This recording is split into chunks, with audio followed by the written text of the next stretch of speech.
A statement allegedly made behind palace walls years ago is now being treated as the exact moment the entire trajectory of a global brand was forecast.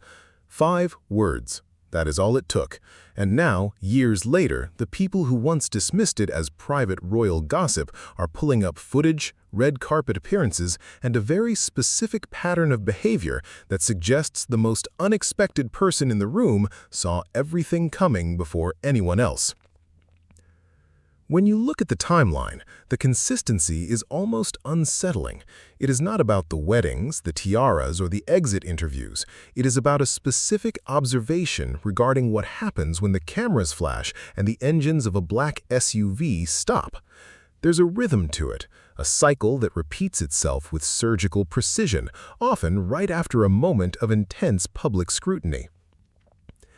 And the reason this story is exploding right now is not because of a new interview given by the person at the center of it.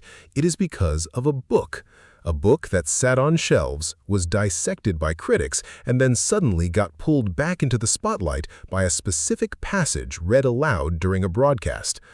I want you to think about the difference between a coincidence and a pattern.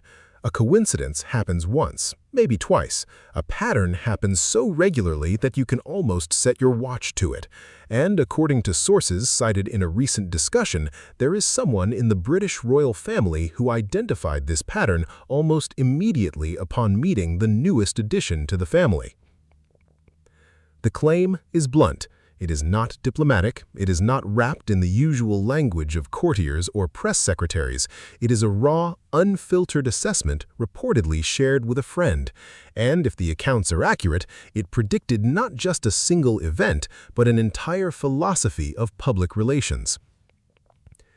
Here is where the story takes a turn that you might not expect. The person making this prediction was not the king, it was not the queen, it was the Princess Royal. Princess Anne. Now, if you know anything about Princess Anne, you know she is not someone who spends her time gossiping for the sake of entertainment. She is widely regarded as one of the hardest working members of the family, someone who has little patience for fluff, and someone who values substance over style. That is exactly why this particular claim is cutting through the noise. When someone with a reputation for zero nonsense allegedly makes a comment about someone else being gripped by a specific kind of fever, people stop and listen. During a conversation that aired in late March, royal commentator Kinsey Schofield sat down with author Tom Bower to discuss his book, Betrayal. This was not a breaking news emergency, it was a retrospective analysis.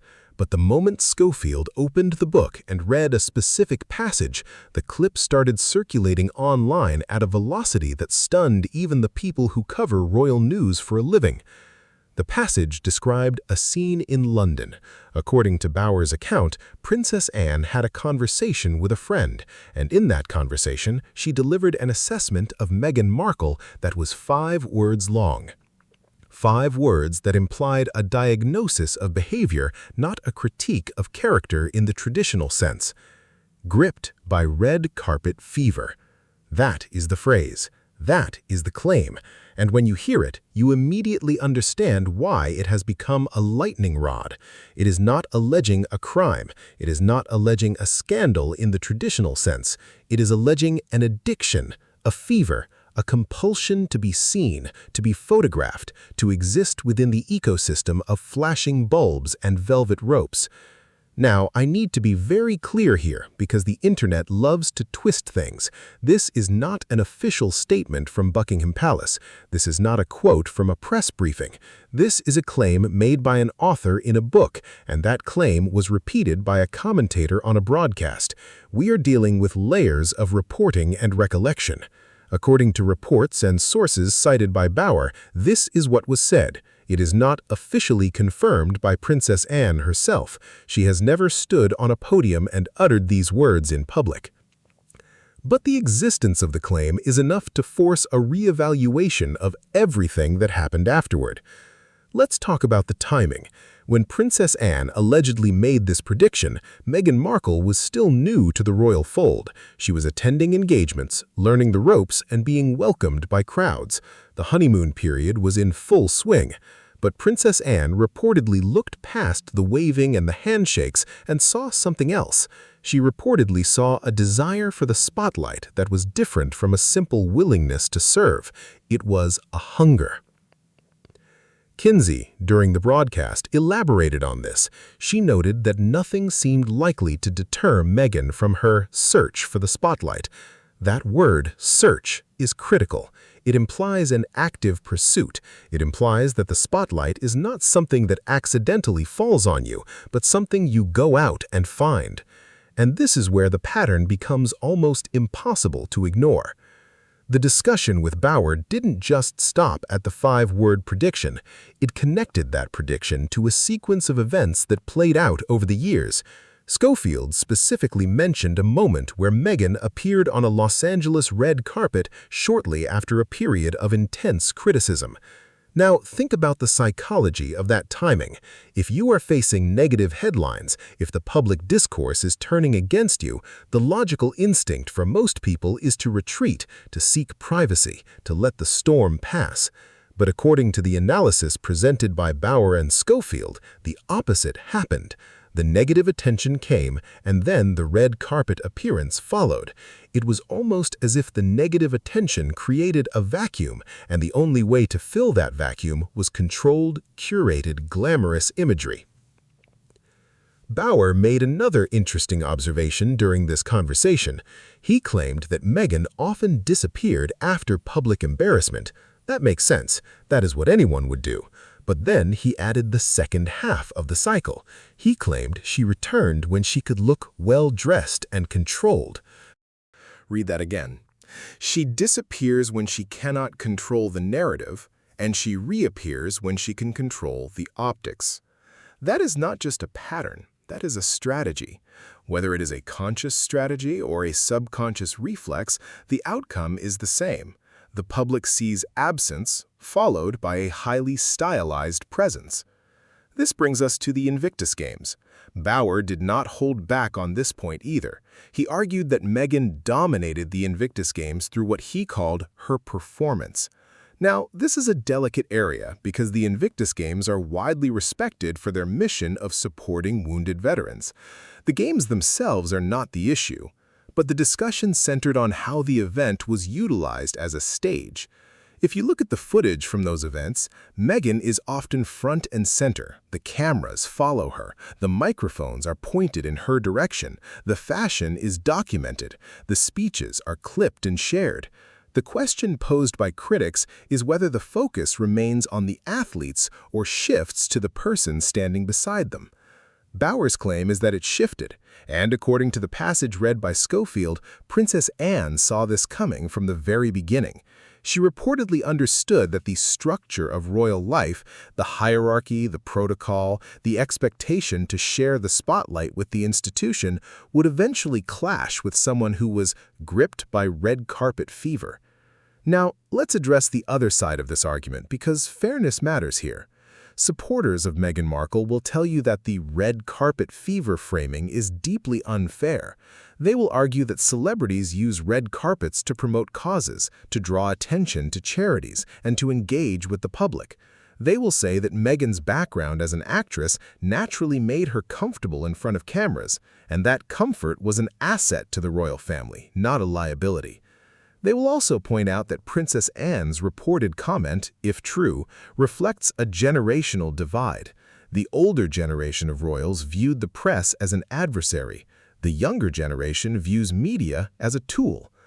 That is a valid perspective. It is not wrong to say that Meghan brought a different skill set to the table. She knew how to walk a carpet, she knew how to angle her face for the cameras, she knew how to deliver a soundbite that would travel. Those are not crimes, those are skills. But the report is not about motivation, and that is where the discomfort arises. When you watch the footage of the early royal engagements, you see a woman who is undeniably polished. The smiles are bright, the waves are confident, and the eye contact is direct. But you also see something else if you look closely. You see an awareness of the camera that goes beyond simply being present.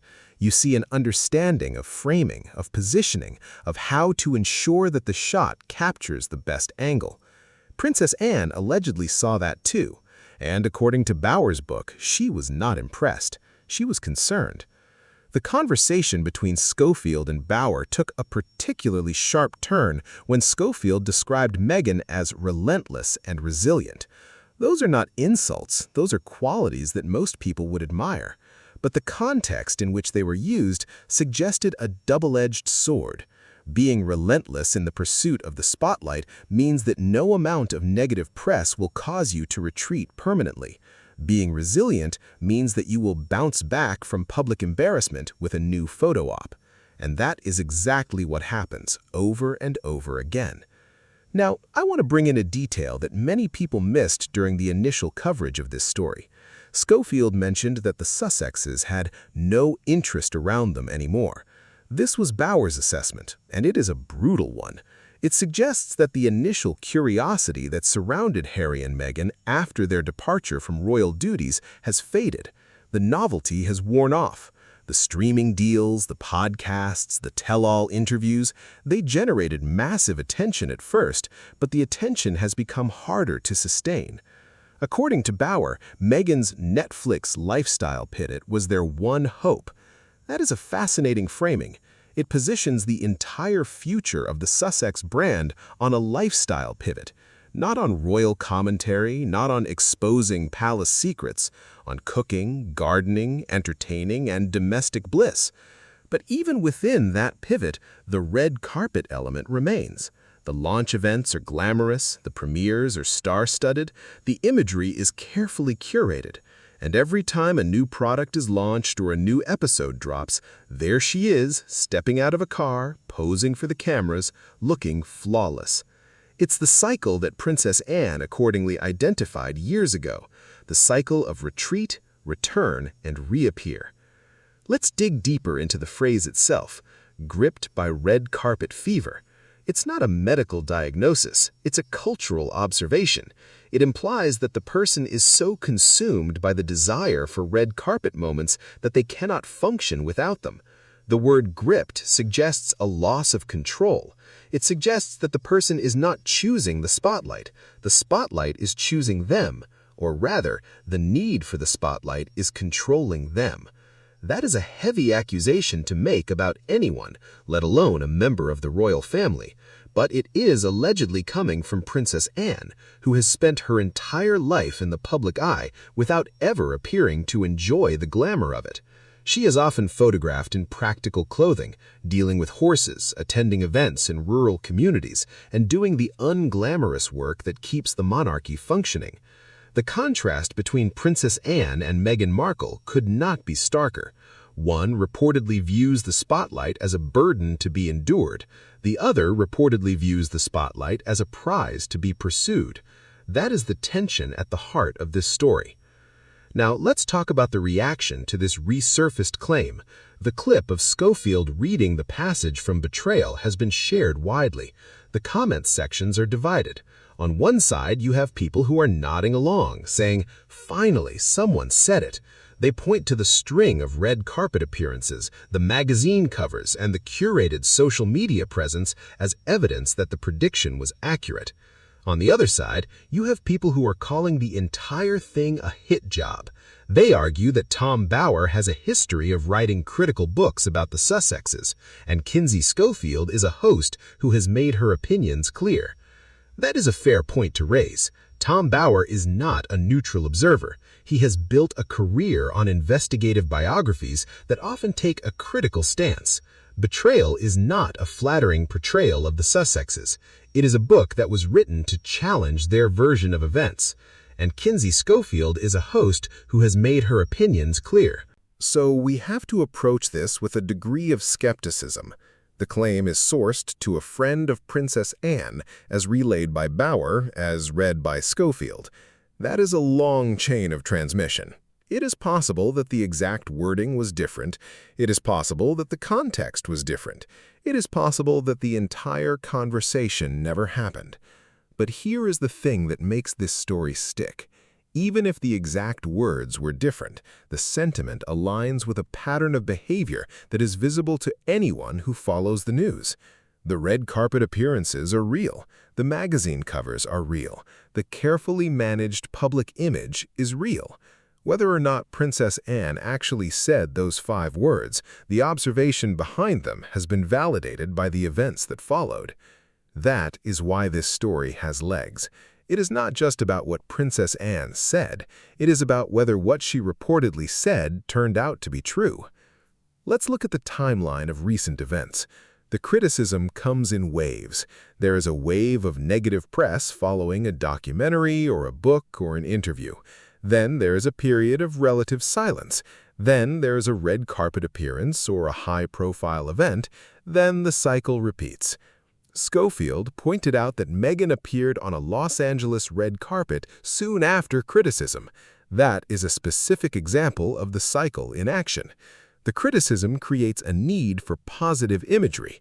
The positive imagery creates a temporary reset, but the reset does not last because the underlying tensions remain. And this is where the relentless and resilient comments come back into play. Meghan Markle has shown an extraordinary ability to withstand negative press. She does not crumble, she does not disappear permanently, she recalibrates and returns. That is, in many ways, admirable. It takes a thick skin to survive in the public eye, especially when the scrutiny is as intense as it has been for the Sussexes. But it also raises questions about what is driving that resilience. Is it a commitment to the causes she champions, or is it the red carpet fever that Princess Anne allegedly identified? The answer, as with most things, is probably somewhere in the middle. Meghan Markle is a complex figure. She is not a one-dimensional character in a royal drama. She has built a brand, and that brand requires visibility. She has spoken about issues like mental health, racial equality, and women's empowerment. Those conversations benefit from a platform, and platforms are built on visibility.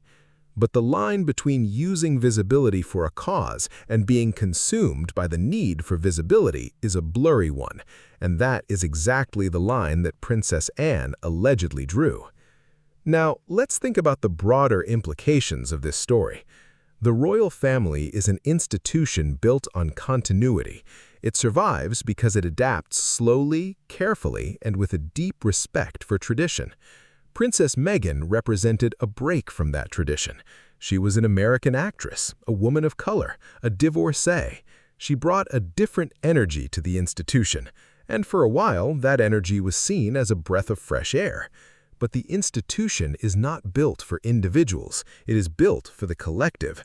And when an individual's need for the spotlight begins to overshadow the collective mission, tensions arise. Princess Anne reportedly saw that tension coming. She reportedly understood that the marriage would not work because the motivations were too different. Harry was raised to see the spotlight as a burden. Meghan was raised to see it as an opportunity. And when those two worldviews collided, the result was an exit that shook the monarchy. This is not about blaming someone. It is about understanding the dynamics at play. Princess Anne's reported comment is valuable, not because it is cruel, but because it is clear-eyed. It cuts through the romantic narratives and the PR spin and identifies the core issue. The spotlight was always going to be the center of gravity.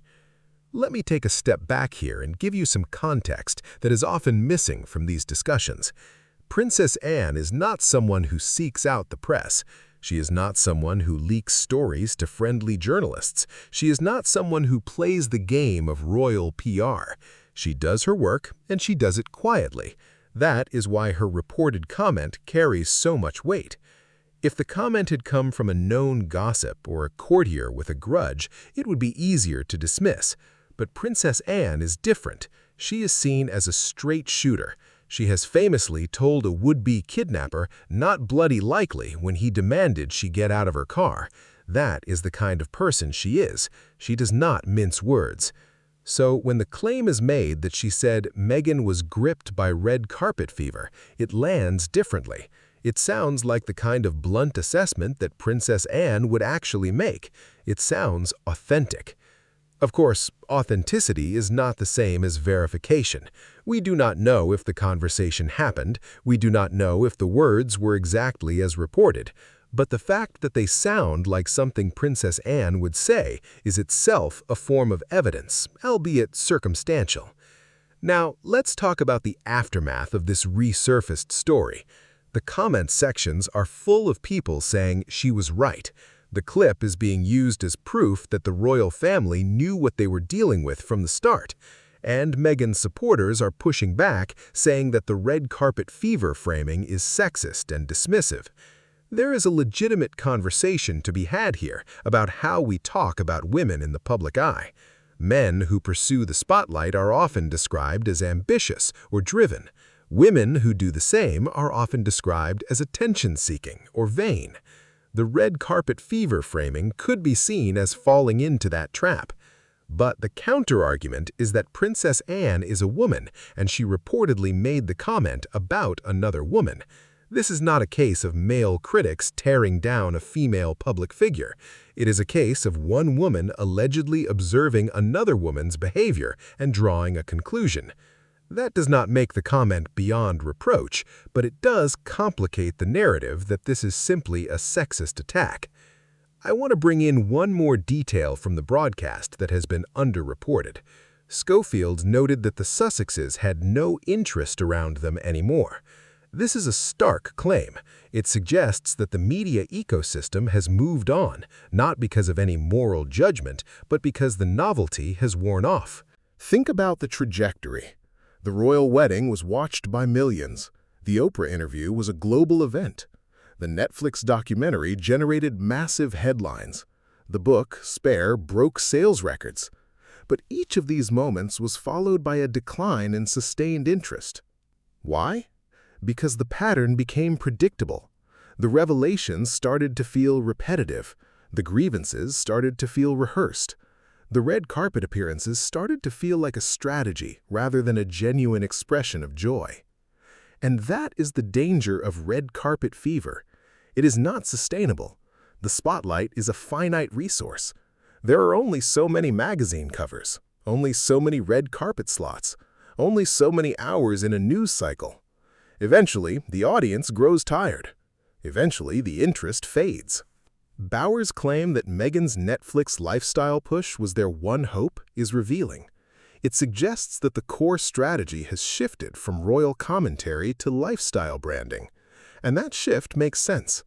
You cannot build a long-term career on criticizing the royal family forever. At some point, you have to offer something else. But the lifestyle space is crowded. It is full of influencers and celebrities who have been doing this for years. It is a space where authenticity is the currency, and authenticity is hard to fake. And if the public perceives that the lifestyle content is just another vehicle for red carpet moments, the strategy could backfire. This brings us to the question of what happens next. The cycle will likely continue. There will be more criticism. There will be more red carpet appearances. There will be more podcasts, more interviews, more content. And the audience will continue to shrink, not because the content is bad, but because the novelty is gone. Princess Anne reportedly understood this from the start. She reportedly saw that the red carpet fever would eventually burn through its own fuel. The spotlight is not a renewable resource. It is a flame that consumes whatever it touches. And once it is gone, what remains? That is the question that the Sussexes will have to answer. And it is the question that Princess Anne reportedly answered years ago, in 5 words that are now echoing through the internet. Let me take a moment to address something important here. I am not here to bash Meghan Markle. I am not here to defend Princess Anne. I am here to look at the facts and the claims and to try to make sense of a story that has captured the attention of millions. The fact is that a royal commentator read a passage from a book. That passage claimed that Princess Anne made a prediction about Meghan Markle. The prediction was that Meghan was gripped by red carpet fever.